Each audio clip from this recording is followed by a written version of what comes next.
Timothy Chalamet. Babe, I hope your eyebrows came back to I think they're okay. She sorted them. What on earth am I meant to be here? This is Feed the Feed, the podcast for brands, marketers and creators who are tired of hearing about 5-year plans while their engagement is tanking today. I'm Leah. And I'm Chesca. Every episode we do exactly what it says on the tin. We feed the feed. We're here to see who's killing it right now and how to actually move at the speed of a scroll. Let's get into it. Welcome back, everyone. Woo! Podcast round 2, episode 2. We're Welcome very back. excited. Some exciting topics this week. I'm excited to chat away. We've got a lot to get through, so let's get started. Yeah, let's dive right in. You know what I saw this morning, and it's Tell me. blowing up already. I think it's really cool. The new World Cup ad with Adidas. Yes, and Timothy Chalamet. Shamalama Ding Dong. Yeah, Shamalama Ding Dong. Yeah, it's got I've Timothy seen Chalamet. this morning, yeah. Bad Bunny. Yeah. Bad Jude Bunny. Bellingham, David Beckham, some big names. Big names. Really surprised but not surprised by how it's been filmed. Are you? I'm seeing this hi-fi style content more and more on my feed, and I'm actually enjoying it. Yeah. It's standing out from the crowd. It's a bit different. A bit retro. We've gone from like ditching the whole hi-fi, don't want cinematography, it's got to be lo-fi, it's got to be organic. And now that's kind of a bit of a saturated field because everyone's doing it. Yeah. And now Adidas have kind of come in and gone, you know what, we're going to flip it on its head. We're going to be different. And we're going to show you cinematography at its finest with the finest actors. Wow. Let's not even I start know. going I know. We Too far. digress.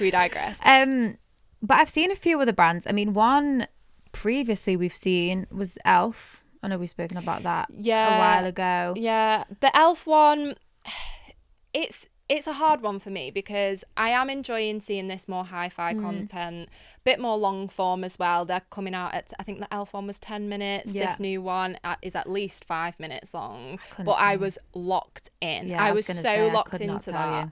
And I think it's probably because it still has the elements of that quick pace social media scroll stopping energy to it, versus it just being a bit of a boring video. And that's kind of what I felt the Elf Cosmetics one was. Yeah, I didn't enjoy the Elf one. Whereas this, I feel like the Adidas one taps into a few things. One, they're a sponsor of the World Cup. Big news. It's fast paced. Like, I mean, I don't know if you see all of the other World Cup adverts. Like, it's very fast paced, like all of them. Adidas in itself, I feel like a lot of their adverts are quite fast paced. And then on top of it, Timothy Chalamet, that is his Marty Supreme. It was filmed very similarly to how he was acting in that, and that was also very fast paced. Like, it all made sense, but it all made sense the specific platforms and creators profiles that they've landed on as well, or ended up on. Yeah, because if you think about it, Timothy Chalamet got an Oscar nod for Marty Supreme. Yeah. Bad Bunny was in the Super Bowl. Yes, he was Jude in it. Bellingham is starting his high fashion modelling career. He Wow. walked down the catwalk, I'm pretty sure, not long ago Yeah. at Fashion Week. He's done a Skims campaign. Louis Vuitton. Yeah, exactly. So they are choosing the right people to be tapping into that cultural moment of who's online, who's interesting, who will get people talking. And not only have they done that, they've also managed to cross-post with pretty much all of the people who are featured in the film. I believe Timothy Chalamet's video was at least probably in the first 24 hours, 20 million views. Madness. So that in itself, and that is set to grow even more. It's been one day. I saw it this morning. I was going to say, I don't even want to know what that's going to be on by the next time we check. But I mean, I don't know whether you'd seen, but I was looking at a couple of the sentiment, like a couple of the comments on his video. And weirdly, well, I don't know, tell me what you think, but Ulta had commented on it, and also Sims. And I mean, I am not, so sorry to offend anyone, but I am not a Sims kind of You're goer. taking me back to my childhood with Sims. Sorry, That's girl. so interesting. I think this demonstrates how brands can really stand out in a place that is unexpected. We spoke about community management in our last episode. It's super important to brands to be in a place where it shocks people. People love being surprised, love being shocked.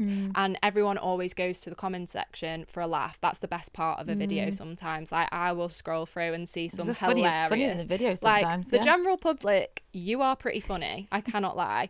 But having that opportunity by standing out in a space that you wouldn't necessarily expect them to be in will kind of give you that talkability. Like, we're literally talking about it right now. Yeah. The girly pops who were watching the ad with the gorgeous actors in there, me, I will go to the comment section and Ulta Beauty. Yeah. Oh, actually, I do need to That buy a new makes mascara. And all of a sudden, you've created a sale right there just because you're in the right space at the right time. Something more interesting, I guess, is like the big, like Adidas has a massive budget. We all know that. It doesn't take an idiot to see that. But one brand I've seen, we're saying about this kind of hi-fi versus lo-fi content, Salt. Oh, I love their brand. Love the brand. If you want to ever send us any electrolytes, please. But they've done a really cute nod to Devil Wears Prada 2, which has obviously just come out. But in the similar style of that fast-paced hi-fi cinematic landscape format that was quite similar to the Adidas piece, but obviously I am assuming, no offense, that your budget isn't quite as big as Adidas, but it was the same nod, like it had the same nod to both pieces of content. So I feel like we're going to start seeing a lot more of this coming onto our feed from all areas of brands, formats, categories, everything. It's like a new era of creative, and I'm loving it. It keeps social media marketing fresh, exciting. You don't know what's happening next. And it also demonstrates how, like, as you were saying, yes, Adidas have these huge budgets and they get access to these amazing stars, and it allows them to get to places and reach that you wouldn't normally expect. Whereas Salt, smaller budget, probably know the right people, know some great videographers out there. It was great. You don't have to have big budgets to make big impact. You just have to be culturally relevant. You've got to be in the moment, and it's got to be authentic to your brand. And if it's a natural inclusion, you're winning. Speaking of Salt and Devil Wears Prada 2, we have a very special guest today. Georgia, welcome to the podcast. We're so happy to have you. I'm happy to be here. Thanks for having me. Georgia is our UGC creator in-house. She's amazing. Fabulous. And we're happy for you to join us to chat about Devil Wears Prada 2. I'm really excited. It's all over my feed. I mean, I haven't watched it yet. I have not seen it yet. Okay, thank God. Okay. I mean, it did literally come out this weekend. Yeah. So if it's anything like the ads, it's going to be really good. I mean, talking of the ads, there's been plenty. And I feel like, especially all over social, I mean, I've only watched the trailer, try not to ruin it for myself. But there's been a few call outs. Well, a few of my favourites, I'll say. One, Kris Jenner. So good. Makes so much sense. It really does. But also, like, it's filmed in the Kardashian style, Hulu style of their format. But like, they've got Courtney in it. Yeah, I was really surprised by that. But yeah, same. In general, I can actually imagine that is what Kris is like, or maybe perceived as. Yeah. But she's iconic in herself. Well, yeah, fully. But that nod to that. I mean, have you guys seen any others? What's your favourite? Just going back to the Kris Jenner thing, I think that taps into the whole thing that everyone talks about with Kris Jenner. The devil works hard. No pun intended, but Kris Jenner works harder. But one of the sort of brand affiliations is L'Oreal Paris, whilst we're talking about the Kardashians. Kendall is a brand ambassador, and I saw their little ad online. It was great. It felt like a scene plucked out of the film. Absolutely. But it does. And they're all filmed. It's always the scene of the lift goes and the person comes walking. And it's like clack, clack, clack, clack. And then, love it. So I think what's been great about this film is all of the brands that are associated, affiliated with it this time round. We've got Diet Coke. We've got Google. We've got L'Oreal Paris. Mercedes-Benz was another one, which was like a massive one. Smart Water as well. Yeah. They're also affiliated. They have chosen the perfect opportunity to target that Gen Z audience. Yeah. Nostalgia is huge at the moment. Devil Wears Prada is an iconic film. Amazing. And the fact that it's coming back, like, can we do a third as well? I haven't even watched the second yet. I know, I can't wait. But they've understood the brief. They know where to put themselves. They know where to put themselves. And I think this kind of leads into the product placement element of brands being included within the film. It kind of poses the question whether product placement is the right decision in this day and age when it comes to marketing, etc. I personally feel like it's a great opportunity for a brand to organically be a part of almost a viral moment. Look at the first film. There's so many iconic lines, iconic scenes. You don't even think really like properly. It's just in the back of that your have mind, lasted and aged so well. So well. And in the first film, for instance, Starbucks, Miranda's Starbucks has to be piping hot on her desk before she gets there. I love that.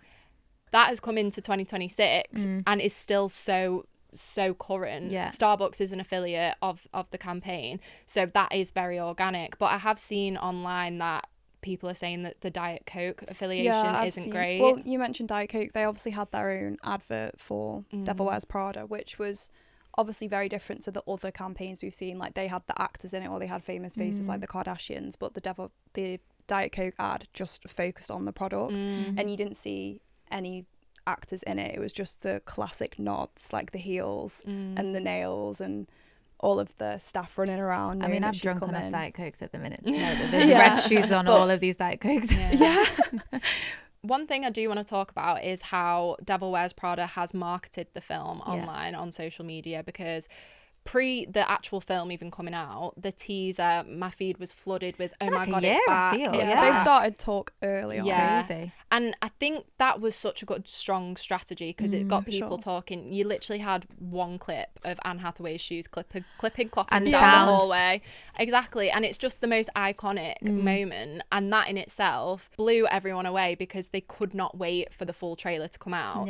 And I think all of that pre-generated buzz ended up in the trailer actually breaking records for the amount of views in 24 hours. I believe it was like 222 million people. Jeez. Why is in it 24 hours? In 24 that is hours. Insane. That is we were all the insane. girls were ready. Why is no one ready? But everyone was ready. Doesn't surprise me at all, to be honest, at all. They've done so well marketing this film. It's just everywhere. Yeah. And I think a lot of the sort of brand collaborations are very tongue-in-cheek. People know it's an iconic scene. And they're really involving the newer members of the cast as well. So not only are they using the old faces from the old film, the old generation kind of vibe, they're also bringing all the fresh faces, like the lovely actress who was in Bridgerton, in the You Are the Bane of My Existence series of Bridgerton. If you know, you know. If you don't know, get to know. And they are really trying to bridge that gap between the two eras of life. And I think it's really interesting to talk about how social media has changed movie marketing in general. Like, it's massively changed. You see the trailer on TikTok before you do see it in the cinema. Like, trailers, I feel like, used to only be YouTube adverts, or you'd see it you'd before go you watch to the the film, cinema going, what's coming out next year, or when's but this now coming out? you see it all over your feed, and there's things like interactive trailers now. I don't know if you've seen them, like, on TikTok. I think it's mostly for like A24 films, where they've like created two versions of the trailer, and you can click which version you want to watch. I've seen that. And it's like an interactive trailer, which I think is really interesting. That's a really I cool also format. think, especially with the way social media is nowadays as well, you see people filming like BTS of like, oh, I've just seen Miranda Priestley, sorry, I can't remember her actual name, is like on the street filming. That sparks your brain, and then the next minute you see it in the cinema and it's, oh, Devil Wears Prada 2 is coming out 1st of May. Yeah, exactly. I mean, loads of films recently have been doing it. Marty Supreme, the drama, like Marty Supreme, to go back to the lovely Timothée Chalamet. However, I'm not French, so sorry, I absolutely butchered that. No, that was perfect. His whole marketing strategy for Marty Supreme was sensational. Like, brands got involved, Supreme plastering it all over clothing, getting really famous sports stars on foot, like basketball and he was courts. almost method, like he took the character off screen and just wasn't he just stood on like the Las Vegas Sphere? And it was like a ping pong ball. I mean, crazy, the health and safety on budget. that, the insurance, but it goes back to that point of how important social media is in this new age of marketing. The drama, for instance, they generated buzz by posting, well, technically, they put it in a newspaper for the Boston Telegraph, I think it was, and then that went viral online. and it generates that buzz and that talkability that all brands are after. I mean, you've even got like influencers now or creators that are paid to promote films, which I feel like is a very new thing. Like you'll go on social media and you'll see someone talking about, oh my God, you have to watch this film. Like you obviously can tell it's an ad, but I feel like this is a very new format of marketing for movies as well, which is really interesting. Right, guys, it's time for Spark Spinner, our favourite spinner. We've still not got one in the room, so we're just gonna do it again on our phone. So sorry.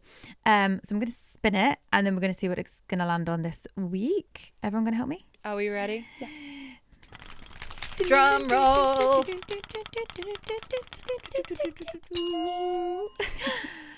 The Met Gala. Oh, how exciting. I mean, wow. It's been trending on Spark. Yeah, I think it's top actually. Wow. Yeah, top at the moment. Top at Spark. I think the first thing that comes to mind with this year's Met Gala is I think we've seen more insider scoop than we ever have with it. Like, I swear in previous years we've never seen the performance. No, we haven't. Like this year we saw clips of Sabrina Carpenter. Everything always felt like it was very, I mean, everyone's outfits I feel like are very hush-hush, but yeah.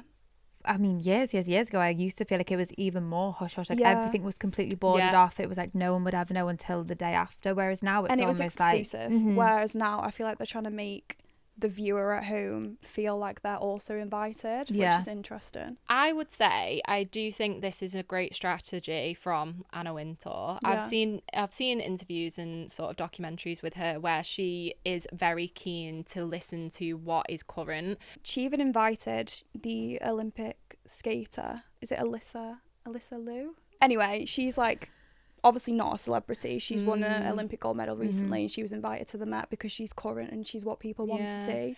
And we've seen an uprise in like creators go into the red carpet to interview. That's where Emma Chamberlain started. She would go on the carpet, interview people, and it almost became like the next step in terms of how the Met is run. Like you say, it used to be super hush hush and quite this like quiet luxury that was unattainable and everyone was waiting for it. Whereas now they're opening their doors, they're inviting us in, and they're basically saying this is a fundraiser, but we want you all to be a part of it. And I almost think they trialed and errored it when that viral selfie or group picture from the bathroom came out. Do you remember? But I also feel like it doesn't just start at the steps of the Met. It's starting from like, I mean, I don't know how these celebrities do it, to be honest, but like it starts like a year in advance. It does, but it's like from the morning of, like I saw the guy from Love Story. Sexy man, Paul Anthony Kelly, I think his name is. He did a video with Dior. It started from the hotel room, which then continued. Then he's on the Met Gala steps going up, and it's like he's taking you on a full journey. Hailey Bieber was another one, but the same Kim Kardashian was doing Vogue. They all had the nipple bras. What do you think about that? I personally think that was like a product placement in a very subtle, clever way. She's a smart woman. Kris Jenner's, but Kris Jenner might be working harder as well. I don't know. Kim, I think you've got to give Kim flowers. I think obviously Kendall, Kylie and Kim, they all had different designers and they all had different dresses. But they all had the same structure and they all obviously had that nipple aspect. The nipple bra. Even though they weren't designed by Skims, searches for Skims nipple bra have gone up by 450% since the Met. It's just by association though. The Kardashians, Kim, that was like the most viral moment for them at Skims. I remember when I first saw it, I thought, really? It was like, it kind of broke the internet. It did. It really, really did. So we've seen Skims. They've been subtle at the Met Gala, but I don't know if you've seen this on socials. Not so subtle. Swan Beauty have basically sponsored a bachelorette party for this girl. I've seen this. I think I can't remember. At Acquired Style. Bridget. Yeah. Oh my God. Insane. Considering the brand is like brand new, they have less than 5,000 followers. On TikTok. I was like less than 5,000 following on TikTok, and it's a big private jet. Like there's a double bed in the back. Wasn't it a in villa? St. Bart's? Yeah, they've gone St. Bart's. The amount of content she's done for it kind of makes sense. I don't know whether you've seen these mirrors. That there's also an app that I think it's like an skin AI test. mirror. I mean, I would love one, but like $800.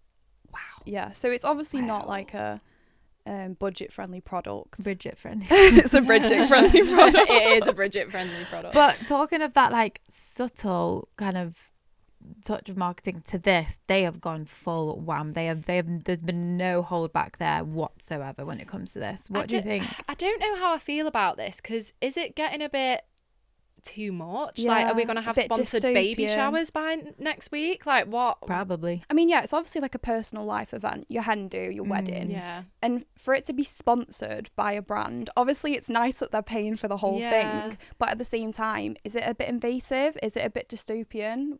Like, what do we think? My thing is, I'm interested to see what Bridget actually gets out of it, because they will have paid her fee, but I think that's enough. No, She hit 1 million views. Well, she hit 1 million followers, sorry. But then I looked today, she's got 1.8 million followers now. So, and also the brand itself as well had a 47% follower increase. So, I mean, it's kind of both ways. I mean, it's that working. is obviously a massive percentage, but they're still on less than 5,000 followers.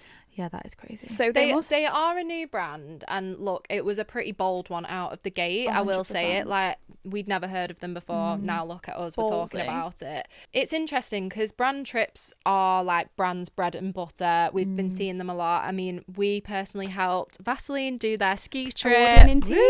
Award-winning team, that's right. These brand trips and brand houses and everything are coming out of But people's it's obviously ears. very different to a standard brand trip, because a brand trip is created by the brand. It's not personal to the creator as such, and it doesn't hold weight like a hen do. So it's interesting that she's let this brand in when usually it'd be something that's between family and friends. Obviously it's nice to get, like you said before, it's nice for it to get paid up, but what she actually got out of it.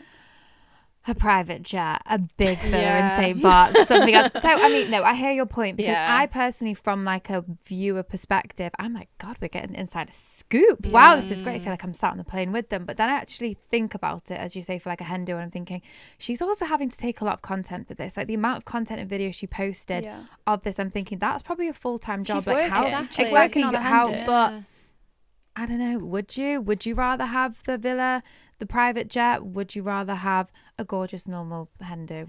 How does it? I think there is definitely a place for brand trips. This kind of brand trip, I'm not sure. With the Vaseline brand trip, we really curated the creators that were going. It really helped support that talk online around Vaseline, not just being like a household brand, but positioning their new products in a way that would almost make it recognizable, the glue to lip, right? And then post that, all the creators were talking about it. Everyone has loved it. I mean, Great LinkedIn said it slapped. So it does. It did. And the creators that we took on that trip made sense. Exactly. We obviously created an experience for them, and it's definitely translated on social. It's landed so well. The sentiment is really positive. We only invited girls that could ski. Obviously it was a ski event, but there is brands. I have an example of a brand event recently where it was basically an event for professional dancers. I saw and this. They invited an influencer that couldn't dance. Oh no. So she got there and she One, just thought two, it was cha, like cha, a cha. normal, it was on the beach. She thought it was like a normal brand event, a couple of drinks, like a little chat with the girls. Flash mob. Everyone starts dancing. Everyone knows the routine. Brand? It's called Garage. Oh, that clothing brand Yes, that the everyone's been clothing going on brand, about. yeah. Oh my So she's just like, what on earth am I meant to be here? But she had like back and forth with the brand, and they knew who she was. So it's very like, are brands even looking at who they're inviting to these trips? I mean, you could catch me dead doing that. I mean, I'd probably be at the front leading it, but Mortifying. absolutely not. I couldn't be doing She just that. snuck out the back like with a margarita in But her again, that's a brand trip. This is a hen do. So I don't know which way it's going to go moving forward. What do you guys think? Do you think brands should be sponsoring life events? Do you Is want that a where it should birthday? be going? Or shall we just take it back and maybe not invite someone for a flash mob who can't dance? I think either way, a traditional ad is dying a death. Like we're seeing so many different formats of ads these days. Yeah. The classic, like, stood in front of your phone, buy this product, it's really good, Yeah. isn't working It's not anymore. working. Whether it's the cinematic style like Adidas have done recently, whether it's behind the scenes content with subtle brand placement, or if it's a brand trip that's sponsored, it's not what it used to be. No, it's not at all. The landscape is changing and ever changing. But I think that's what the best thing about social media marketing is. There's no boundaries. You can push the limits. Sometimes it'll work, sometimes it won't. And I think overall, that is why brands should be investing in their organic social influencer, because it really gets people talking and speaking online. Your brand gets to places it never could before. And, you know, it allows for that creativity again. I think we've gone through a phase of having so many rules, so much time to create different types of content, that it's about time we keep it fresh. The brands that are winning are the ones that know we don't want to be sold something. We want to feel like we're invited. Authenticity. Well, that's it for this week. Thanks so much for having me. Thank you for coming on. Guys, thank you for watching. And we'll see you next time. Bye, guys. Bye.